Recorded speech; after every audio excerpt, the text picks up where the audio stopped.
leave the AirPods at home and just Yeah. go out there and listen and see what you see, or go somewhere new that you've never been before and see how that's different, and just start paying attention to your surroundings. And um, the things you'll learn will be monumental in your understanding of your ecosystem, your environment, and especially as you learn more about invasive plants.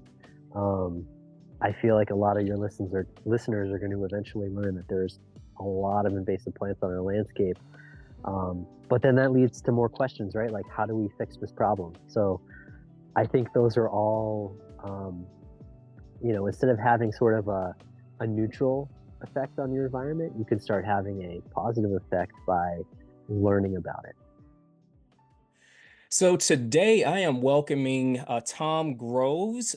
He is a senior botanist and ecologist at civil engineering company BSC Group. Sorry, I slaughtered that there, Tom. That's okay.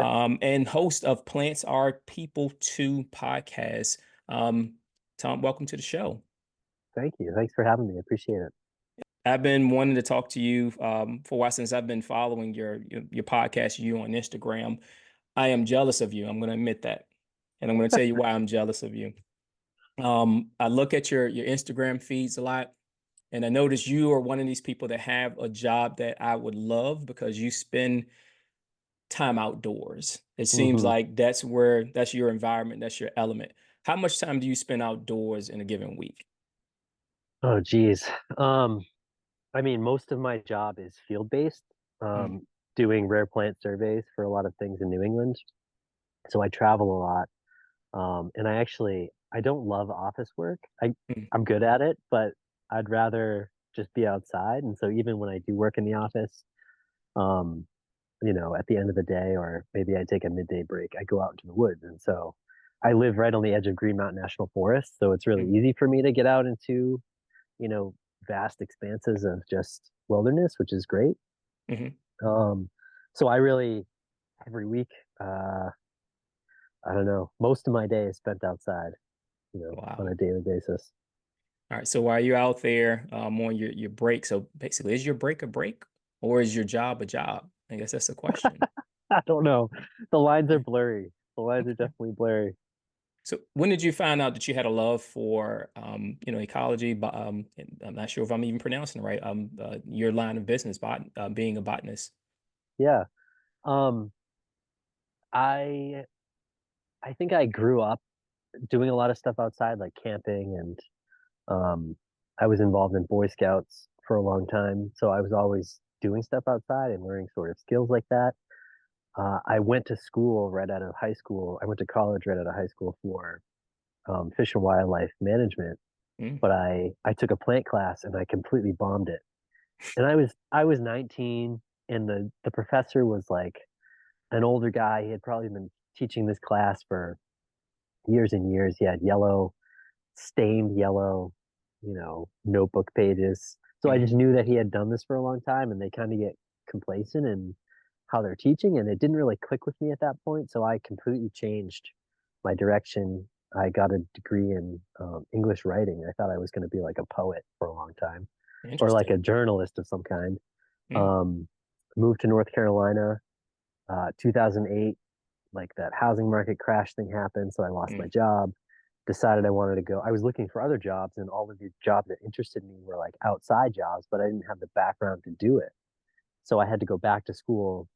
And that time I was like 26, 27, and I took a plant class, and the professor, she started explaining things, and all of a sudden she gave us a book, a manual.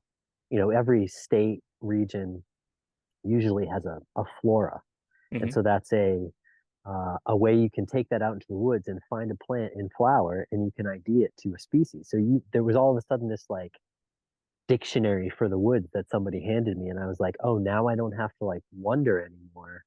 I can actually figure it out. And so that's when it started clicking. And sadly, I wasn't able to, like, I don't have a botany degree. I have a um, wildlife biology degree, mm, but I got trained by doing extracurricular work with the Native Plant Trust out of Framingham, Mass, which is where I was going to school. they really got me trained in rare plants, conservation, plant identification, habitat management. That's where I started that. And then I worked for a forestry company for 8 years, Mhm. doing habitat restoration, but I was always looking at invasive plants. And so when I would see something I'd never seen before, I was figuring that out. And so that's how I got to find rare plants, and that's how I got to work with the company I work for now. They needed somebody who had habitat restoration experience, invasive experience, and could find rare plants. So oddly enough, the trajectory that I had, as windy as it was, led me to a place where I finally got a job that I really love.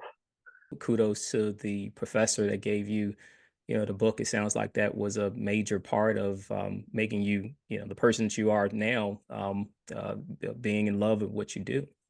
Yeah, she was a special person. She doesn't live here anymore. She lives in Arizona, but her name was Dr. Zampini. And Wow. I really have a lot of credit to give her for like starting me off in the direction that I ended up in now. One of the main reasons I wanted to have this conversation with you, I do a lot of trail running, and a lot of my friends do trail running. And I often come upon plants and interesting looking ones, and you don't really take any, you don't really understand what it is other than maybe that's the old saying, the euthism, leaves of three, let it be. Mm. There are plenty of things that are leaves of three, and I have no clue how to tell a difference between one from the other. Is there another saying, another euphemism out there that is better for a person like me that may not know how to identify a certain plant like poison ivy? Yeah, you are right. There are a lot of things out there that look like poison ivy, and that Mm, leaves of three saying doesn't really um work for somebody who's not used to seeing it. yeah. But oddly enough, we live in a time like what I just described to you about that book that I had. You Mhm. don't need that anymore. That was like 12 years ago that I got handed that book. But now we have so much technology like iNaturalist. I don't know Yeah. if you use iNaturalist, but that's a great app because it used to be kind of terrible because there wasn't enough data. Um, and so you would kind of take a picture of a plant and try to have the app ID it for you, and it wouldn't work because there wasn't enough sort of sourcing. But now that we're so far along in it, that app is actually pretty good. So if you had that app and went down and just like, oh, is this poison ivy? And you took a picture of it, and it'll tell you that it's the poison ivy plant. What starts happening is as you, especially for somebody who's out running on maybe the same trail every day or the same network of trails, Hmm. over the course of a season, you get to see things change, right? So if you're running and while you take a break, you know, you're just off the side of the trail and you take a few pictures and then put them into iNaturalist later, you're like, oh, this is a new species, or hey, that was poison ivy I was looking at.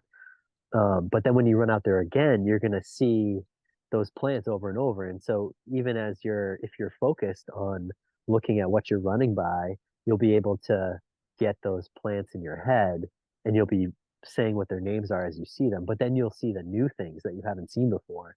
And that's where it Mm, gets interesting because you'll start seeing things that you didn't even know existed. Um, Poison ivy additionally can look like different the leaves can vary pretty right. widely. So, there's poison ivy, there's also poison oak. Now, poison oak, um, it can look almost identical to poison ivy. We have both of those species on the East Coast, as well as poison sumac. Although poison sumac will be something that will occur only in wetlands. So I wouldn't expect somebody to be running. I see them in like the deepest, wettest places you can get to. So that one I wouldn't worry about. But the poison oak and poison sumac, um, especially on like coastal regions, they can grow like trees. So, Wow. they can be at your face level, either growing as a vine up a tree or growing as a tree themselves. And Mm, the leaves will be sticking out right at face level. So as you're walking by, it can just touch you in the face, and that's how you get poison ivy. Um, wow. but I think experience and repetition is how you really get to learn plants. And so it's kind of hard to like, we as humans like to group things into nice buckets, right? And say Yeah. leaves of three, let it be, but it doesn't work because they're not plants don't fit into boxes all the time. And so we like to put our human uh, perspective on those things and try to make them fit into boxes, but that's not always the case. So I would say that, repetition and paying attention, as well as using an app like iNaturalist for somebody who's not really like a botanist or going to be a botanist, um, it's a really, citizen science type tool that can help people really learn a lot about their environment. Okay. And you named off a few. What are some other plants? If I was walking along with my dog on the trail, that if I was to see it, I should turn around and avoid it. Yeah, there's nothing that, the ones that scare me the most that I don't want to touch ever in the woods are the toxicodendrons. So that's the poison ivy plant. Um, they're all in the same genus. So poison ivy, poison oak, poison sumac, those are all toxicodendron. And the other ones, I don't know if in Virginia you all have poison parsnip, um, but it happens to be, it's called Pastinaca sativa. Um, it's a carrot family plant that it has an umbel, so it basically looks like an umbrella of yellow flowers. Okay. The stems are really watery. Um, they grow along edge habitat, so you see them on roadsides a lot in New England. They're just about finishing blooming right now, and they're a biennial, so they'll flower and then they die back. And then so that plant only lives 2 years, so they kind of vary Wow. where they show up on the landscape. But that plant in particular, and a lot of the carrot family plants, have phototoxins in them. So if you get the sap on your skin and then you go out to the sun, say, it will cause blistering. Wow. And so that's like poison parsnip, goutweed is another one that's in the carrot family. It has white umbels Okay. and giant hogweed. And so they all happen to be invasive plants as well. Okay. So, they're not native, although the toxicodendron, the poison ivy plants we were talking about, all of them are native. So those are our native plants that are kind of poisonous to humans, but these other ones in the carrot family are not native. So they were introduced, probably in the 1800s, and now they've spread, and so they do cause issues for people. Do you think invasive plants are misunderstood? So I spent, 8 years doing habitat restoration. We would treat 1,400 acres of land a year I had licenses for habitat restoration in Massachusetts, Vermont, New Hampshire.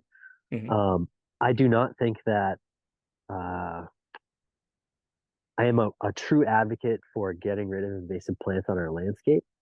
And the reason why I say that is because biodiversity is so important um, for us. And that's, my Instagram handle is plants are people too.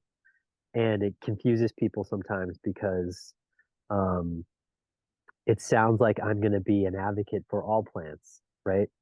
Hmm. And but I advocate for killing certain plants because what I want my handle is really meant to bring the idea that humans put ourselves first so often Hmm. that we should really be putting plants first.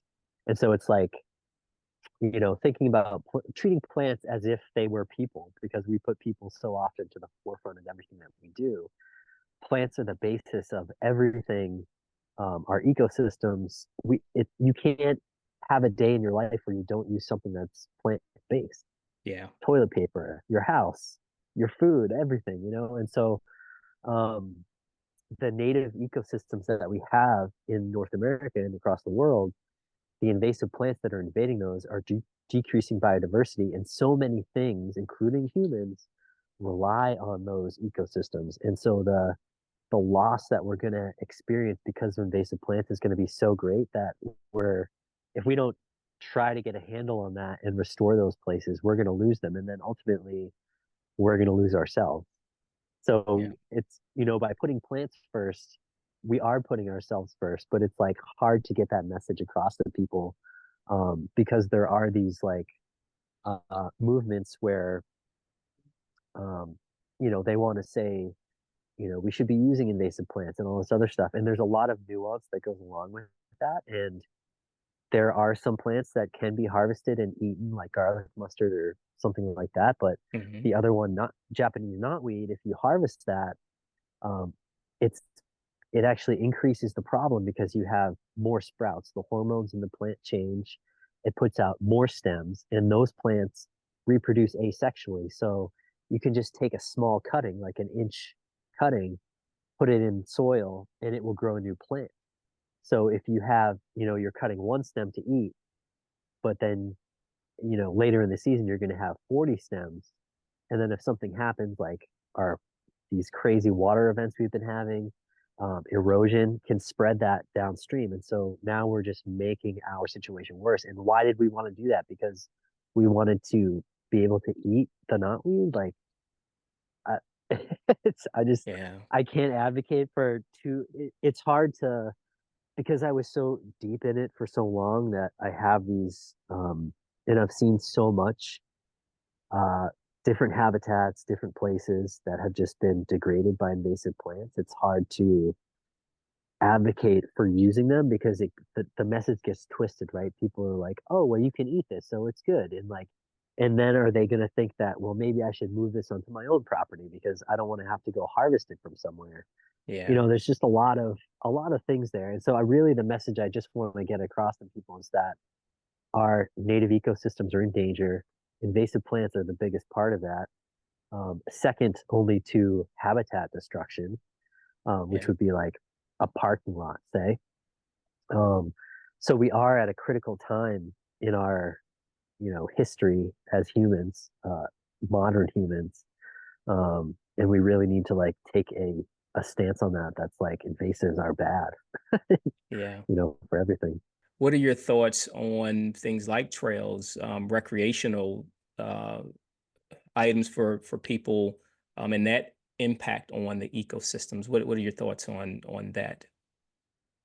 Yeah, I mean, we modern humans have a huge disconnection with nature, right? So uh, I think it's great that old railroads have been converted to rail trails, Mm. greenways, stuff like that. I think having those things for people to experience nature, um, is a great way to get people reconnected. And if you can group that with, um, active learning, Mm.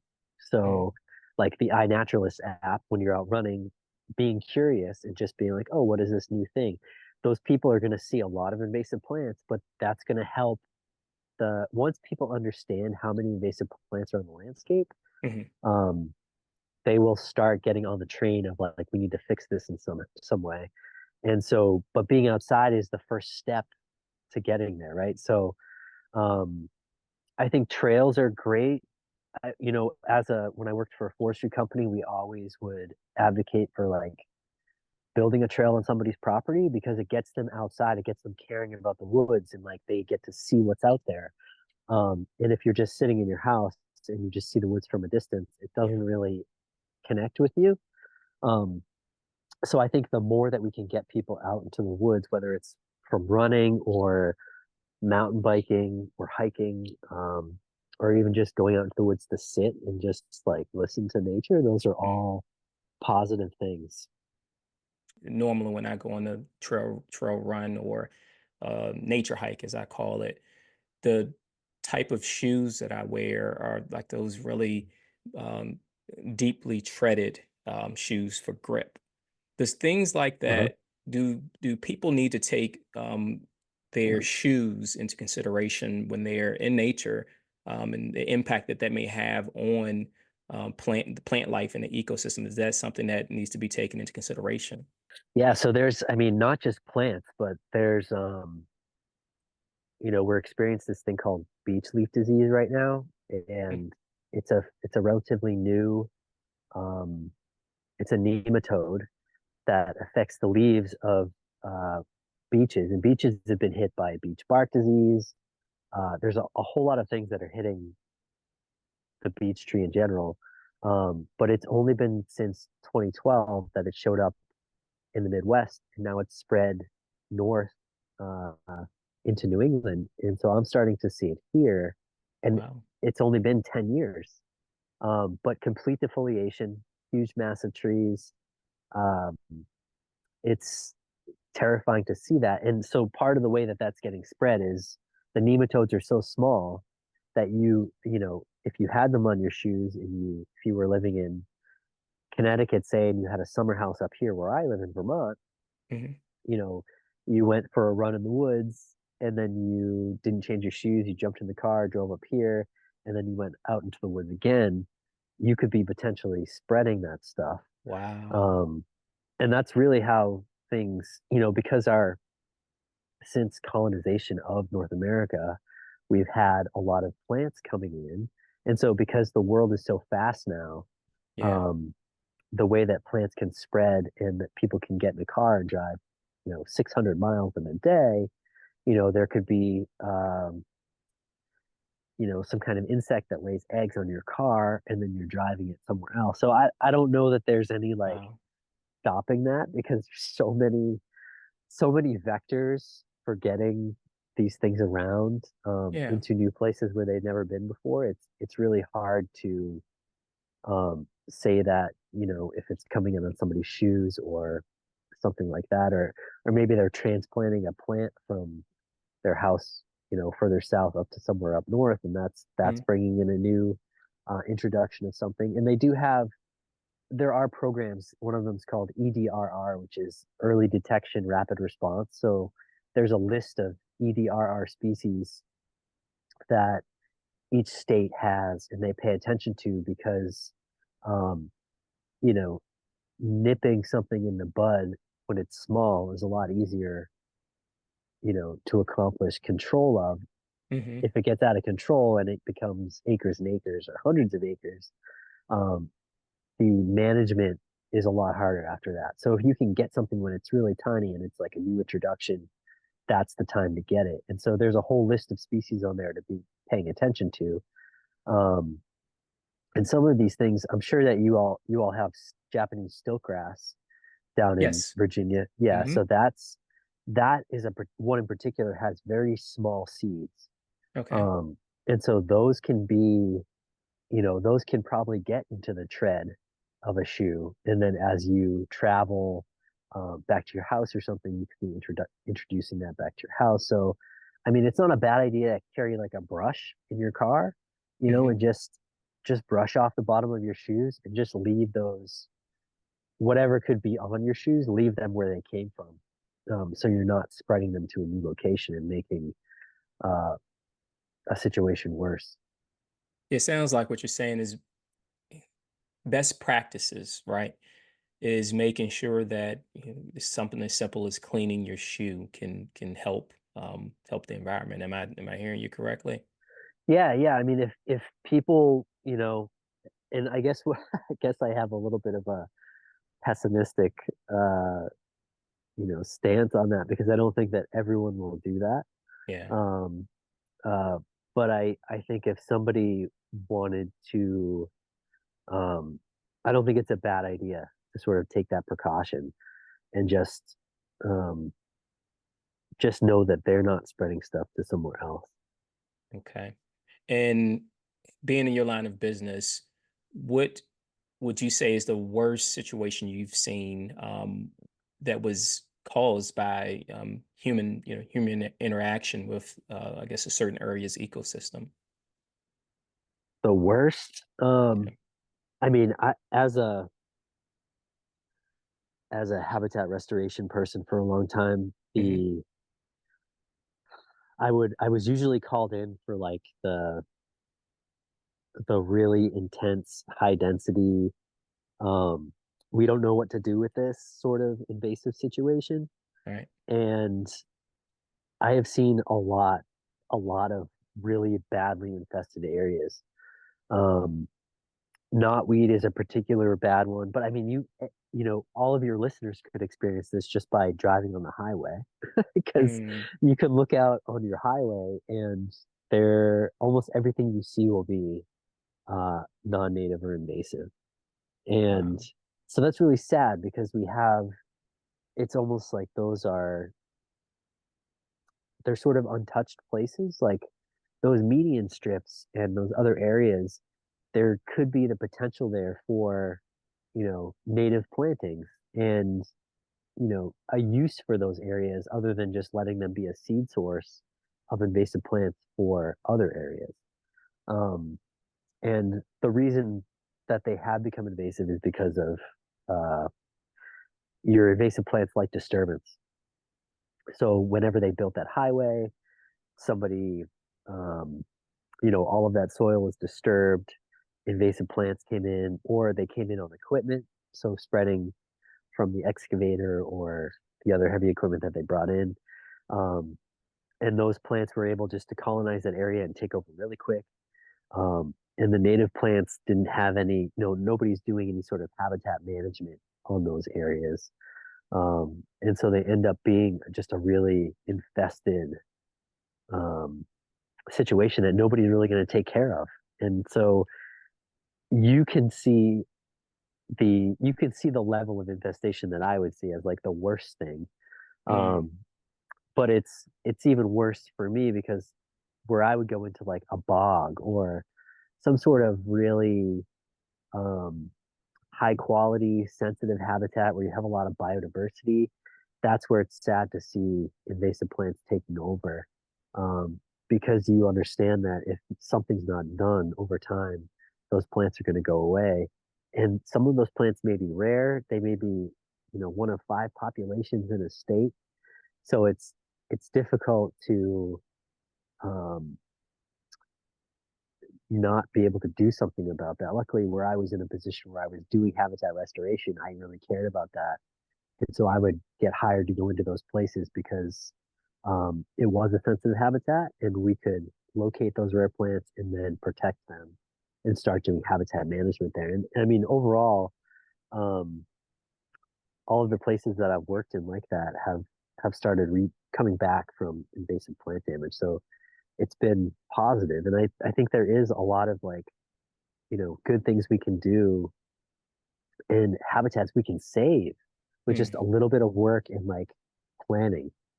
What are you in favor of when it comes, or I guess it depends on the situation, to restoring a habitat that has been invaded by invasive plants? How do you restore a habitat?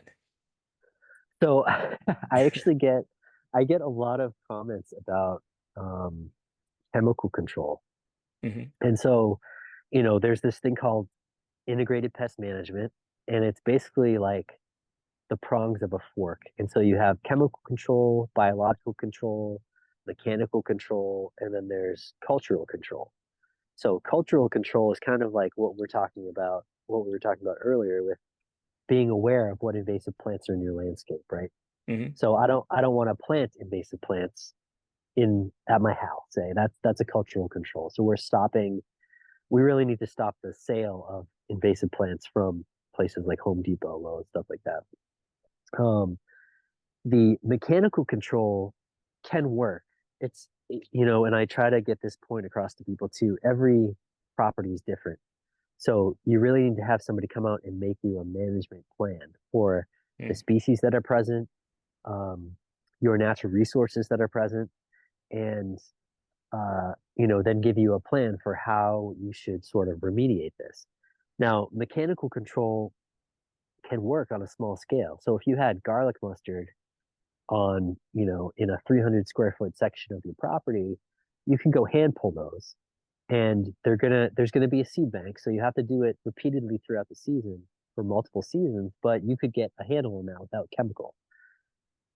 Mechanical control also has if you use like a mulcher, say, or you were hand cutting stuff, that doesn't kill the plant. So they're just going to keep coming back.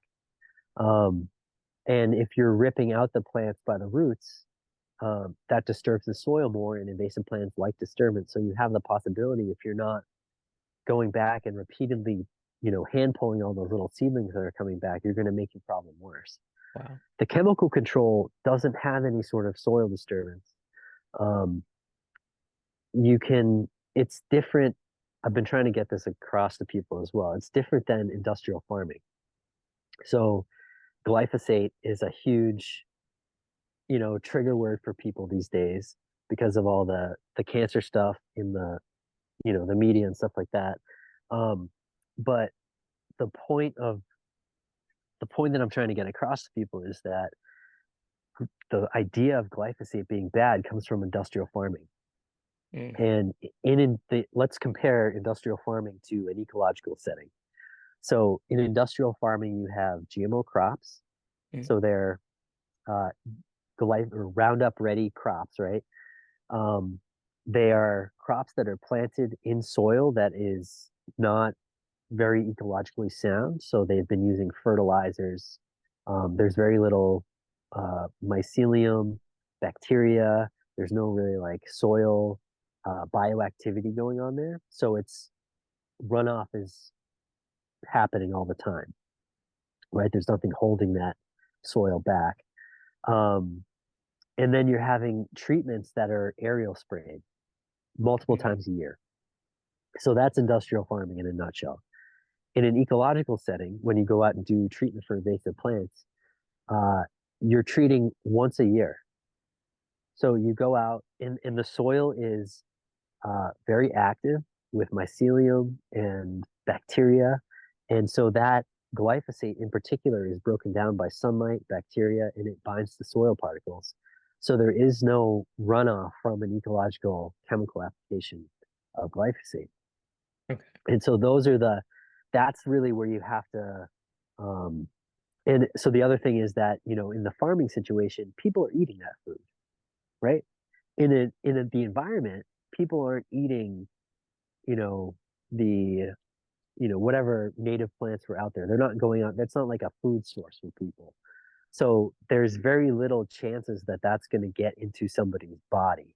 Okay. And so in the industrial farming, though, it's completely the opposite. All of that food is getting into somebody's body. Yeah. And so this glyphosate product was made for farmers, um, but it's been utilized by the habitat restoration people. And if you, let's say that, um, DuPont said, we're not selling to industrial farmers anymore, this glyphosate product. We're only going to sell to ecological restoration firms. They would go out of business because the ecological restoration firms use so Wow. little of it that they wouldn't even be able to support the company. So there's a there's a weird message getting put out there about glyphosate and chemical use that in the right situation with the right application method done at the right time, you can use it once a year. And then the subsequent years after that, you might not treat again for 2 years or 3 years. And the amount of chemical you're going to use is going to be like a fraction of what you used the first time. So it goes down over time, whereas industrial farming, it's always the same. They're using more and more of it. Um, and so that's a really nuanced point that I don't think people are fully grasping. And utilizing a little chemical to get back our ecosystem is definitely something we should be doing because that biodiversity is so important.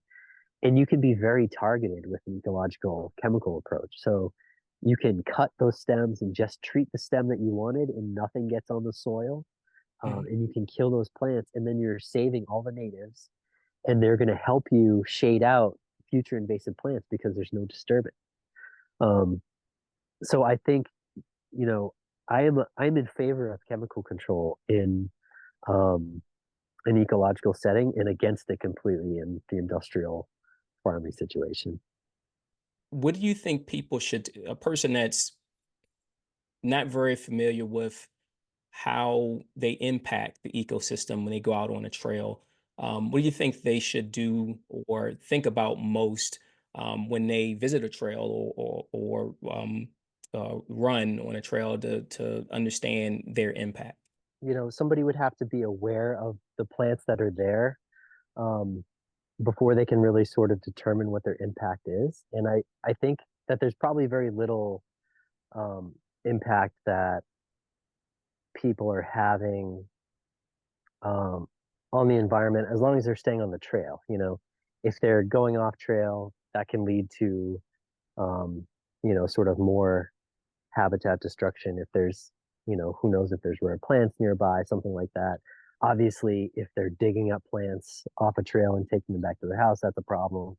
But I think, using a trail, for running or mountain biking or hiking, something like that, I think those are all positive things. I think the more that we get people outside into nature, um, that's the best thing we can be doing right now because our learning about what's out there is going to help us all in the long run. And so I think taking an active approach to being out in the woods, like we were talking about earlier, using iNaturalist, just start recording things, taking pictures, and like just start being interested. So leave the AirPods at home and just Yeah. go out there and listen and see what you see. Or go somewhere new that you've never been before and see how that's different, and just start paying attention to your surroundings. And um, the things you'll learn will be monumental in your understanding of your ecosystem, your environment, and especially as you learn more about invasive plants. Um, I feel like a lot of your listeners are going to eventually learn that there's a lot of invasive plants on our landscape.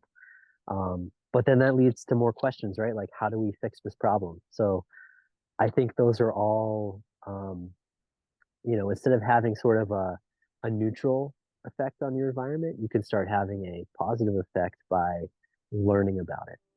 And that's well said.